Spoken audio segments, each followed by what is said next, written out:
Mga opisyal ng Bulacan na kurakot, magsipag-resign na kayo.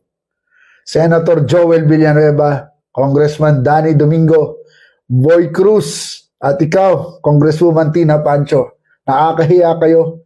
Itong Bulacan ay bayan ng mga bayani, hindi ito bayan ng mga korap.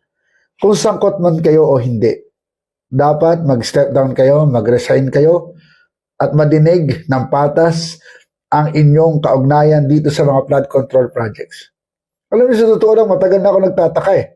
Bakit ang lalaki ng ginagastos ng mga tumatakbo sa pwesto at paano nila ito nababawi? At least ngayon, medyo nagkakaroon na tayo ng sense kung ano ba talaga ang tunay na habol ninyo. Biruin ninyo, nagpapakasasa kayo sa pinaghirapan ng taong bayan.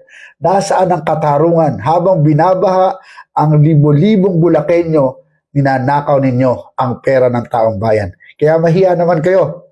Baka pwedeng mag-resign na muna kayo. Padayon, mga kaboses.